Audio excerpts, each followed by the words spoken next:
G'day YouTubers, Nervous Neuron here. Today I'm going to do a mental health blog.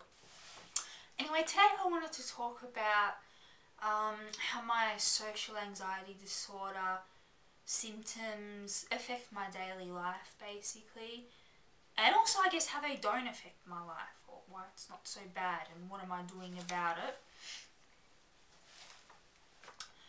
And to do this, I'll list off the symptoms from the DSM and just talk about them. It's the easiest way.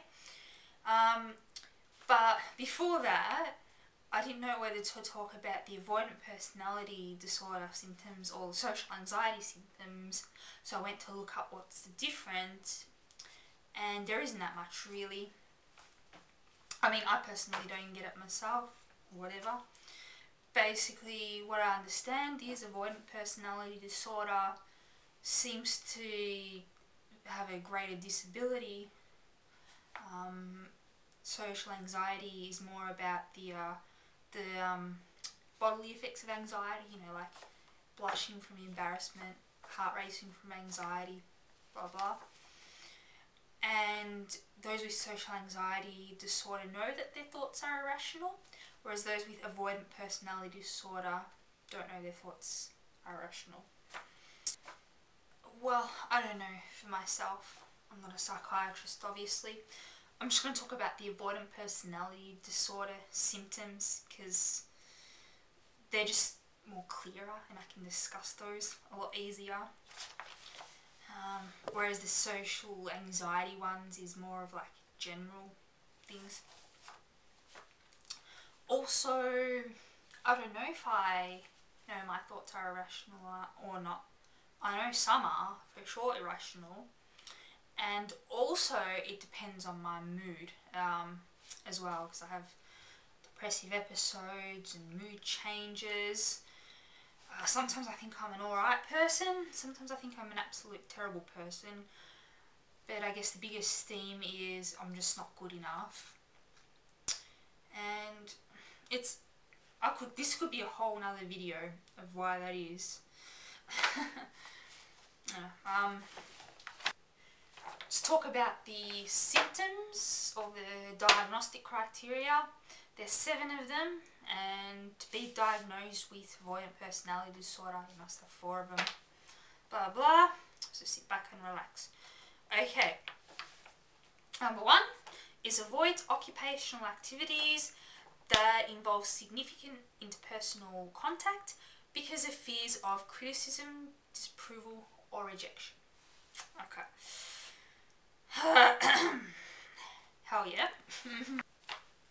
One of the biggest problems I have, or I'm going to have, is with finding a job. Basically, I'm looking for full-time work. As I finish studying and we get into the workforce. The problem is I need to get references or referees for my applications. And I don't want to ask. I've got, no joke, 3 part-time jobs. Basically, one's temporary, one's a couple of hours a month, and the other is, you know, teaching during semester only. So there we go. There's plenty of places to get references, but I can't ask any supervisor. Plus, I've got my master supervisor. Can't ask them for references. I just, you know, I don't think I'm doing a good enough job to warrant a reference. But then I argue in my head, like, you know, do you want to be on the dole? Then if you won't apply for a job, you want to be on the dole, huh? You want to be on the fucking dole. And it's definitely not good enough. So that's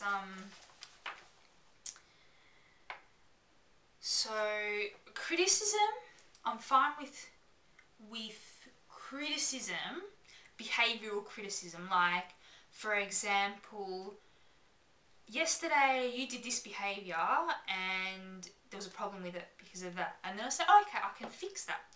But my fears are more general, like just not being like, you know, being annoying, things that people won't tell you to their face, just being a weirdo, idiot, stupid, inferior person. Just someone that is just not good enough. That's alright. Because the thing is with that is, I don't know how to get better. Because I think, I'm willing to get involved with people unless certain of being liked. I've made videos on my social anxiety before, and some people have asked, well, you were just fine making this video, or other friends know, well, you're just fine with your friends. You were laughing and you weren't anxious with your friends. And actually, I'm usually never anxious. Actually, most of the times I'm not anxious during the social situation. I'm actually having a great time with friends or meeting people. I like doing those things in the moment. However, it's leading up to the event.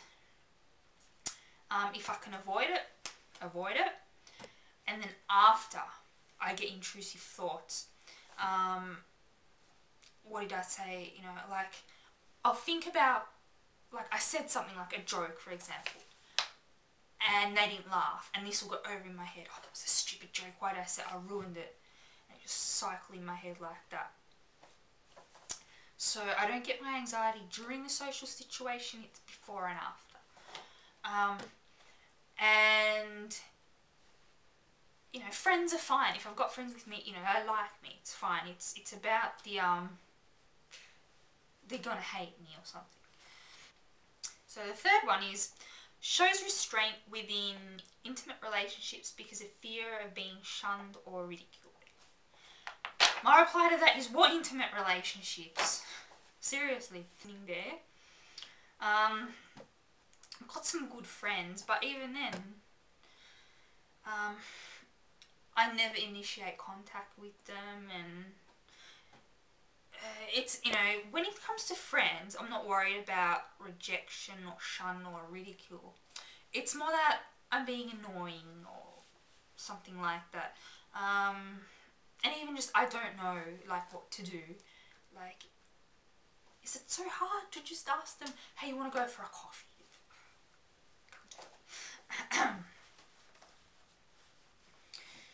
Okay, number 4 is preoccupied with being criticised or rejected in social situations.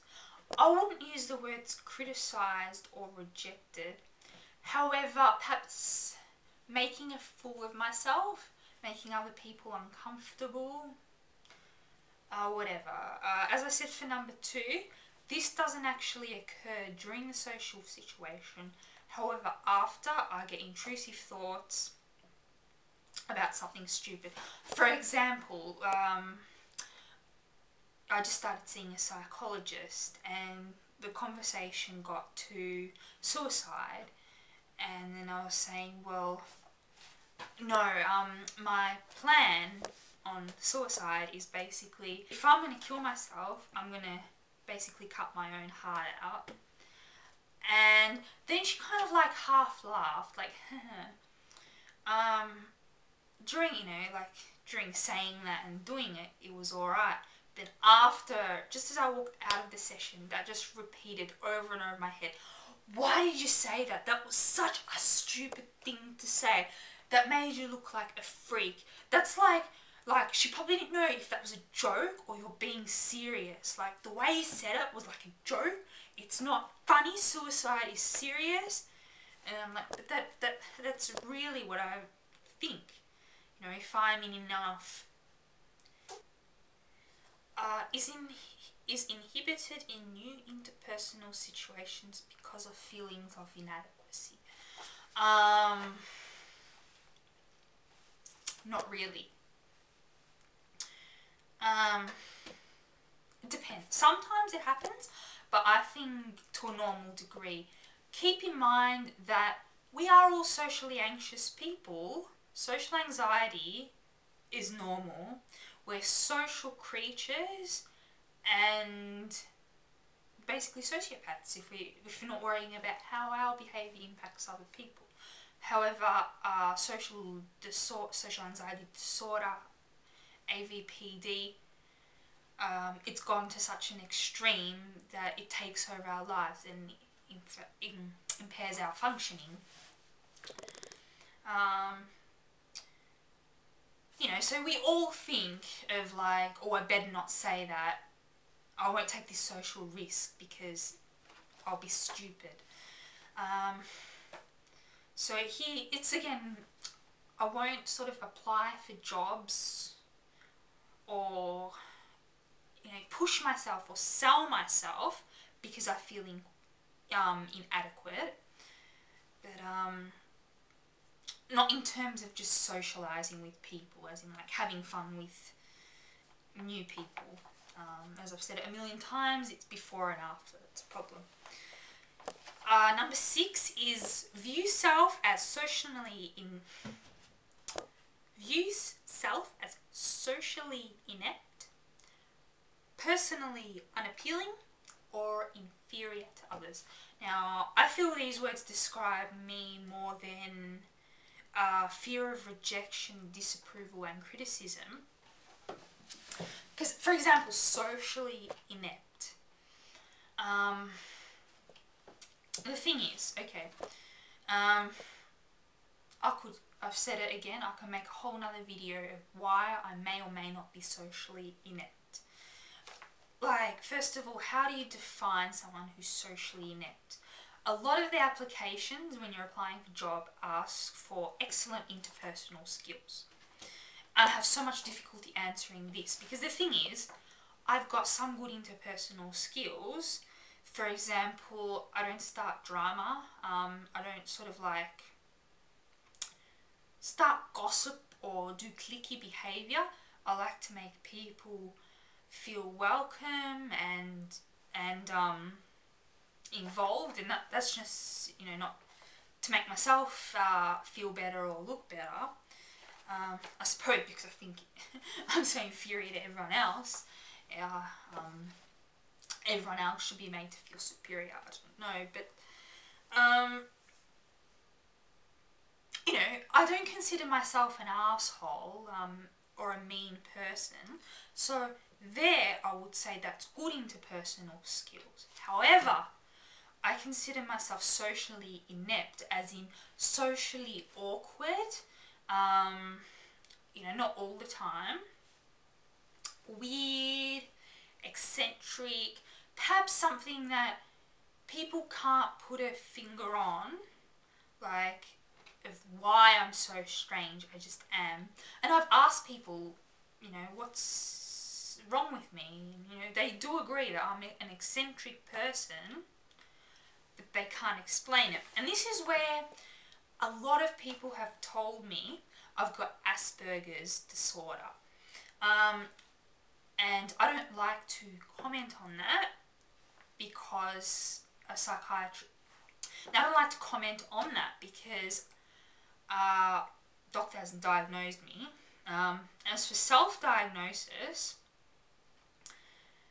if I've got social anxiety or avoidant personality, of course I think I'm socially inept, but those people may or may not actually be socially inept. So I can't, if this makes sense, I can't diagnose myself as socially inept because I'm either am in real life or I'm just deluded. I can't tell you. So on that, I can't self-diagnose myself with Asperger's. Also, I do have intense interests, and I will make another video about that, and repetitive behaviour. So I have that aspect of Asperger's, but on the social ineptness, can't comment. Now, the final criteria for avoidant personality disorder is unusually reluctant to take personal risks or to engage in any new activities because they may prove embarrassing. For this, I would say same as normal person.